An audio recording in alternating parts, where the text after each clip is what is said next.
Apple is not only doubling down on the iPhone X, it's tripling down. The world's most valuable company plans to launch 3 new phones soon that keep the edge-to-edge screen design of last year's flagship, according to people familiar with the matter. The devices will boast a wider range of prices, features and sizes to increase their appeal, said the people, who asked not to be identified discussing unannounced products. However, none of the 3 iPhones will be wholly new designs like the iPhone X was last year or the iPhone 6 in 2014, with some inside Apple labeling the launch as an S year, a designation the company has given to new handsets that retain the previous design but add new internal features. The company is planning more significant changes for next year, they added. The iPhone X wasn't as big a hit as some Wall Street analysts hoped for before it was released last November. However, it still sold strongly and helped Apple gain share in a smartphone market that has almost stopped growing. The upcoming phones,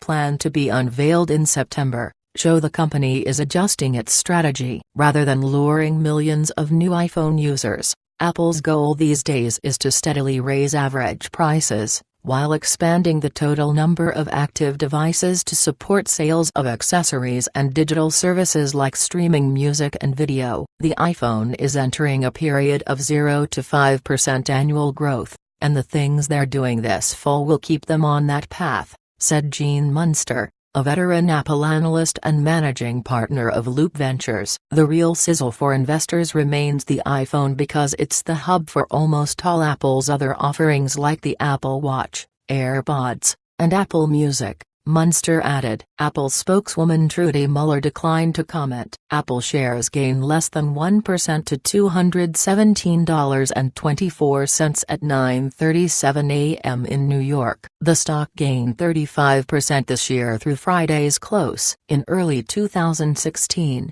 the company reported a new milestone, 1 billion active devices. By early this year, that number had grown to 1.3 billion. The 3 new iPhones due next month have a good chance to add to this important foundation of the company's future. There'll be a new high-end iPhone, internally dubbed D33, with a display that measures about 6.5 inch diagonally, according to the people familiar with the matter. That would make it the largest iPhone by far and one of the biggest mainstream phones on the market. It will continue to have a glass back with stainless steel edges and dual cameras on the back. The big difference on the software side will be the ability to view content side by side in apps like Mail and Calendar. It will be Apple's second phone with a crisper organic light-emitting diode, or OLED, screen. Having a bigger screen is always a plus for demand, Munster said, while noting the device should help Apple boost iPhone selling prices,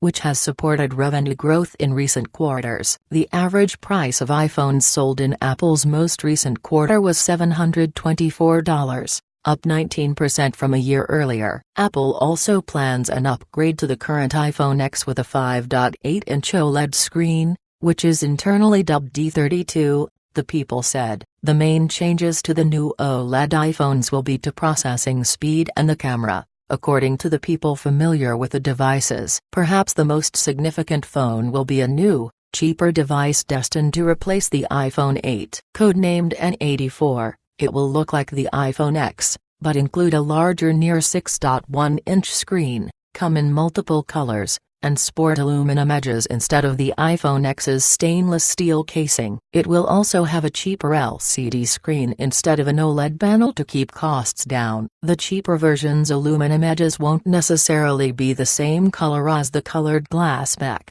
simplifying production, one person familiar with the matter said. Han High Precision Industry Company will assemble the 2 high-end OLED iPhones, while the LCD phone will be split primarily between Han High and Pegatron Corporation, the people said. Han High began assembling the OLED devices in late July and only started on the LCD phones this month, partly due to minor challenges with the LCD panels, one person said. Taiwan Semiconductor Manufacturing Company will remain sole supplier of the main processor for the new iPhones, while primary iPhone camera lens supplier Largan Precision Company is expected to see sales rise with the launch of new Apple phones. All three will have the gesture-based control system Apple introduced last year to replace the iPhone home button. They will also feature Face ID, Apple's system for unlocking the phones by glancing at them. Bloomberg reported several details of the new phones earlier this year. The lower-end device will be Apple's second attempt at differentiating its phones partly by color. In 2013,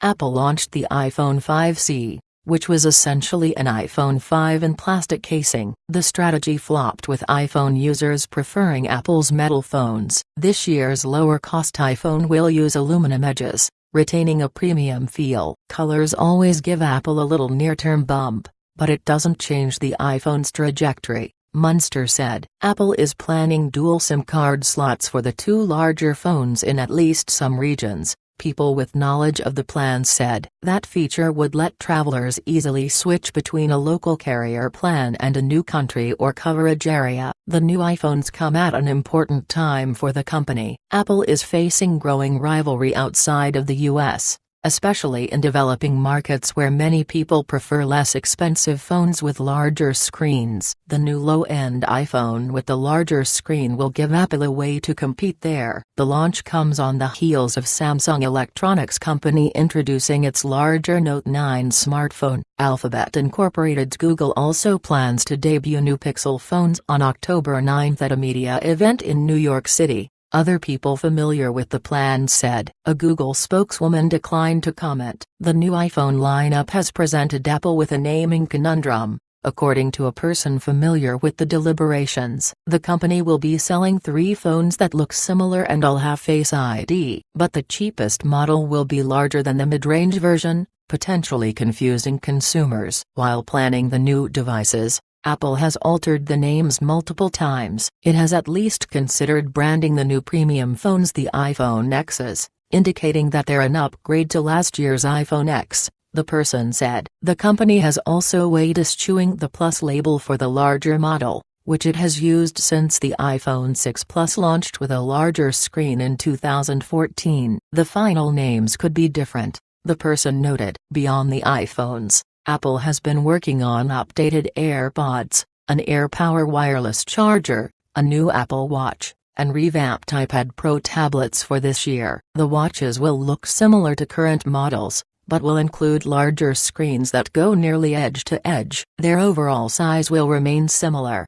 making them compatible with existing straps, people familiar with the product said. The new iPad Pros will come in sizes around 11 inches and 12.9 inches and include slimmer bezels. They'll remove the home button and fingerprint sensing in lieu of an iPhone X-like gesture interface and Face ID for unlocking the tablet, people familiar with the plan said. The iPad mini, which was last upgraded in 2015, and the 9.7-inch iPad, last refreshed in March, won't be upgraded, a person familiar with the company's plan said.